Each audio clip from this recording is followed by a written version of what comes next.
I just visited the site of the last volcanic eruption in the continental USA. This is day 31 of going from the Arctic to the Antarctic without flying. It was a beautiful morning in Olympia, Washington. The plan for today is to travel south to Portland, Oregon. But before then, I'm going to check out Olympia. As with most states, the capitals are usually in a city you don't expect. This is Washington State's capital, not to be confused with Washington, D.C. It's an important delineation to make because most Americans just assume we know their states. As a Canadian, trust me, we're just as bad as you guys in geography. There are tours that happen every hour here, and the building is absolutely fantastic. All the hallways and murals are made out of Alaskan marble. I didn't make it on time for a tour, but I was able to snoop around in the governor's office. And I told my brother we need another NBA team in Seattle again. The amount of workmanship and money that went into this building is astounding. Then I was back on the road, but I made a detour to a place I've been meaning to visit. It's called Mount St. Helens, and it's about a 2-hour detour from where I'm headed.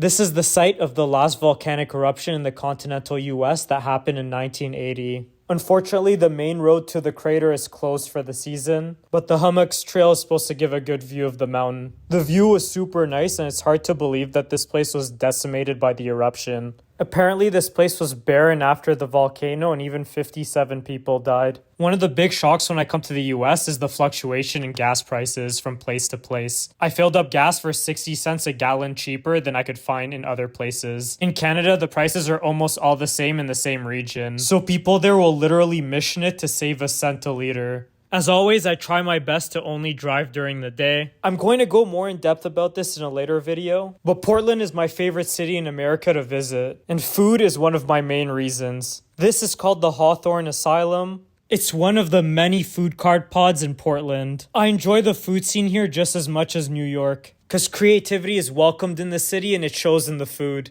You'll find a lot of off-the-wall or fusion dishes or food from around the world, and they're all amazing. I've never had pelmenis before, so I decided to start with that. It reminded me of an Afghan Turkish dish called mantu or manti, and they're basically dumplings with like a yogurt sauce, and in this case a dill sauce as well. It was tremendously good, but the portion was so small I just needed something else afterwards. That something else ended up being this delicious bulgogi rice dish. It's a Korean staple, and this is one of the best I've ever had. I started driving home so happy, but I was just looking for a hotel I could use my points with. I ended up booking at the Hilton downtown. Guys, I can't wait for you to explore Oregon with me, so follow my journey.